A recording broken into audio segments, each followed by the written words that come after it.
নমস্কার বন্ধুরা, শখের রান্নাঘরে তোমাদের সকলকেই স্বাগতম।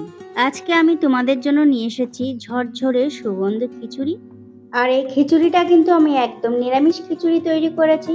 চাইলে কিন্তু তোমরা যে কোনো পুজো আসার দিনে ঠাকুরের ভোগের রান্নাতে এই খিচুড়িটা রাখতে পারো। এইভাবে যদি খিচুড়িটা তোমরাও বানিয়ে থাকো তাহলে কিন্তু তোমাদের খিচুড়িটাও এরকম সুগন্ধি আর একদম ঝরঝরে তৈরি হবে। কিভাবে বানালে একদম পারফেক্ট ভোগের খিচুড়ি তোমরা তৈরি করতে পারবে, সব রকম টিপস কিন্তু এই ভিডিওতে আমি দিয়ে রেখেছি। সেই জন্য কিন্তু পুরো ভিডিওটাই দেখে নিতে হবে, কোনো জায়গায় কিন্তু স্কিপ করা চলবে না, তাহলে কিন্তু পুরো রেসিপিটা তোমরা বুঝতে পারবে না। তাহলে বেশি কথা না বলে দেখে নেওয়া যাক আজকে আমার রেসিপি নিরামিষ খিচুড়ি বা ভোগের খিচুড়ি। আর এই ভোগের খিচুড়ি বানানোর জন্য এখানে আমি নিয়ে নিয়েছি 250 গ্রাম মুগ ডাল। এবার শুকনো কড়াইতে আমি মুগ ডালটাকে একটু ভেজে নেব। যখন ডালের কালারটা হালকা চেঞ্জ হয়ে আসবে আর সুন্দর ডাল থেকে গন্ধ বেরোবে তখন আমি গ্যাস থেকে ডালটাকে নামিয়ে নেব। নামিয়ে আমি একটা পাত্রে নিয়ে নেব।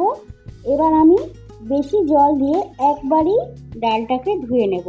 বারবার কিন্তু ডালটা ধোয়া যাবে না, তাহলে কিন্তু ডালের স্মেলটা চলে যাবে। খেয়াল রাখতে হবে ডালটা কিন্তু বেশি প্রেসার দিয়ে ধোয়া যাবে না, হালকা হাতেই কিন্তু ডালটাকে ধুয়ে নিতে হবে।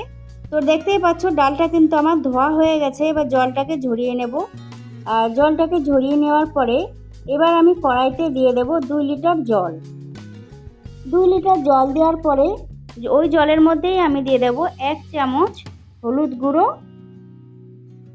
আর হলুদ গুঁড়োটা দেওয়ার পরে আমি ডালটা পুরোটাই দিয়ে দেবো ওই জলের মধ্যে। ডালটা যাতে এক জায়গায় জমাট বেঁধে না যায় সেজন্য একটা প্যাচুলা দিয়ে ডালটাকে নাড়িয়ে চাড়িয়ে ঢাকনা দিয়ে ঢেকে রেখে দেবো যতক্ষণ না ডালটা সিদ্ধ হয়ে আসছে। মাঝে মাঝে কিন্তু ঢাকনাটা তুলে দেখে নিতে হবে। এবার আমি নিয়ে নিয়েছি 250 গ্রাম গোবিন্দভোগ চাল। আর এই চালটা যতটা ডাল ততটাই কিন্তু চালটা নিয়ে নিতে হবে। এবার এই চালটাকে আমি 2 থেকে 3 বার খুব ভালো করে ধুয়ে নেব। 2 থেকে 3 বার চালটাকে ভালো করে ধুয়ে নেওয়ার পরে জলের মধ্যেই চালটাকে আমি ভিজিয়ে রেখে দেব। এবার একটা মশলা তৈরি করে নেব। সেই জন্য একটা মিক্সির বাটিতে নিয়ে নিয়েছি 5টি কাঁচা লঙ্কা, নিয়ে নিয়েছি 1 ইঞ্চি আদা, 1 চামচ জিরে আর 1 চামচ রাঁধুনি, আর দিয়ে দেবো এখানে 2টো টমেটো। রাঁধুনিটা দিয়ে দিলে কিন্তু এই রান্নার সেন্টটা এতটাই সুন্দর আসবে, না খেলে তোমরা বিশ্বাসই করতে পারবে না। তো মশলাটা কিন্তু আমি তৈরি করে নিয়েছি।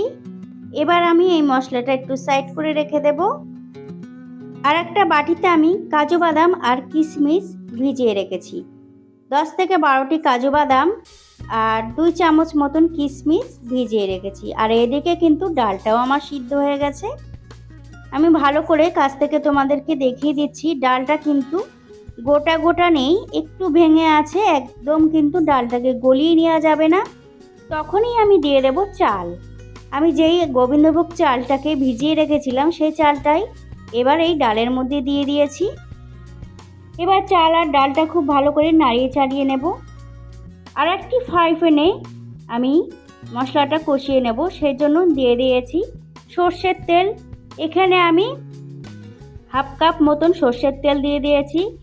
এবার 5টি শুকনো লঙ্কা আর 2টি তেজপাতা দিয়ে খুব ভালো করে আমি ভেজে নেব যতক্ষণ না সুন্দর একটা গন্ধ আসছে। তো তেজপাতা আর শুকনো লঙ্কাটা কালার হতে শুরু করেছে।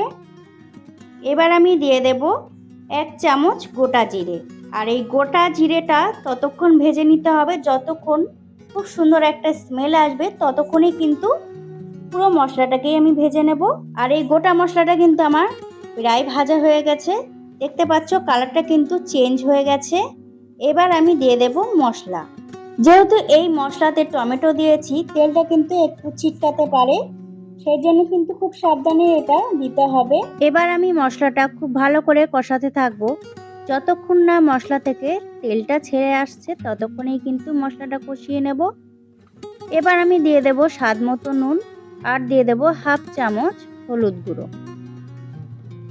যেহেতু আমি এই মশলাটার মধ্যে টমেটো ব্যবহার করেছি, টমেটোর কাঁচা গন্ধ যাতে না থাকে সেই জন্য কিন্তু খুব ভালো করে কষিয়ে নিতে হবে মশলাটাকে। যতক্ষণ না মশলা থেকে তেলটা ছেড়ে দিচ্ছে ততক্ষণই কিন্তু মশলাটা কষে নিতে হবে। আর এখন দেখতে পাচ্ছ মশলা থেকে কিন্তু তেলটা একদমই ছেড়ে দিয়েছে। মশলাটা কিন্তু আমার রেডি হয়ে গেছে। এবার আমি দেখে নেব চালটা সিদ্ধ হয়েছে কিনা। তারপরে আমি এই মশলাটা চালের মধ্যে দিয়ে দেব। এখন ঢাকনাটা তুলে নিয়েছি। এবার হাতা দিয়ে আমি একটু নাড়াচাড়া করে নেব। তারপরে পুরো মশলাটাই আমি এর মধ্যে দিয়ে দেব। আর মশলাটা খিচুড়ির মধ্যে দেওয়ার পরে পুরো মশলাটাই কিন্তু খিচুড়ির সাথে মিশিয়ে নিতে হবে। এখানে কিন্তু আমি প্রথমেই 2 লিটার জল ব্যবহার করেছি, আর কিন্তু জল এখানে ব্যবহার করব না। চেষ্টা করবে একবারেই খিচুড়ির মধ্যে জলটা দিয়ে দিতে। এখানে আমি 2 লিটার জল ব্যবহার করেছি, আর চাল নিয়েছি 250, আর ডাল নিয়েছি 250 গ্রাম, মোট কিন্তু 500 গ্রাম। 500 চাল ডালের জন্য কিন্তু আমি 2 লিটার জল দিয়েছি। আর কিন্তু এখানে আমি আর জল ব্যবহার করব না। বারে বারে কিন্তু জল ব্যবহার করলে খিচুড়ির টেস্টটা নষ্ট হয়ে যাবে, এই ব্যাপারটা কিন্তু একটু মাথায় রাখতে হবে। মশলাটা দেওয়ার পরে আমি কিন্তু খুব ভালো করে খিচুড়িটাকে ফুটিয়ে নিয়েছি। আমি কিন্তু 1 মিনিট খিচুড়িটাকে খুব ভালো করে ফুটিয়ে নিয়েছি। এবার আমি ঢাকা দিয়ে রেখে দেব, আর গ্যাসের ফ্লেমটাকে আমি মিডিয়াম আঁচে রেখে দেব। এদিকে আমি একটা ফ্রাই প্যান নিয়ে নিয়েছি, আর তাতে দিয়ে দিয়েছি 2 টেবিল চামচ ঘি। এবার এই ঘিটা যখন মেল্ট হয়ে আসবে, আমি কাজু আর কিশমিশটা যে ভিজিয়ে রেখেছিলাম সেটা দিয়ে ভেজে নেব। ঘিটা কিন্তু মেল্ট হয়ে গেছে। এবার হালকা কালার আসা পর্যন্ত কাজু আর কিশমিশটাকে ভেজে নেব। আর কাজু কিশমিশটা ভেজে নেওয়ার পরে ঘি আর কাজু কিশমিশটা খিচুড়ির মধ্যে পুরোপুরি কিন্তু দিয়ে দেব। আর এই কাজু কিশমিশ খিচুড়িতে দিয়ে দিলে কিন্তু খিচুড়ির স্বাদটাই পাল্টে যায়। এবার আমি কাজু আর কিশমিশটা খিচুড়ির মধ্যে দিয়ে নেব, আর খিচুড়ির মধ্যে দেওয়ার পরে আমি আরও 2 মিনিট খিচুড়িটাকে ফুটিয়ে নেব। কাজু কিশমিশ দেওয়ার পরে 2 মিনিট আমি অপেক্ষা করব, আর তারপরে দিয়ে দেব গরম মশলার গুঁড়ো 1 চামচ।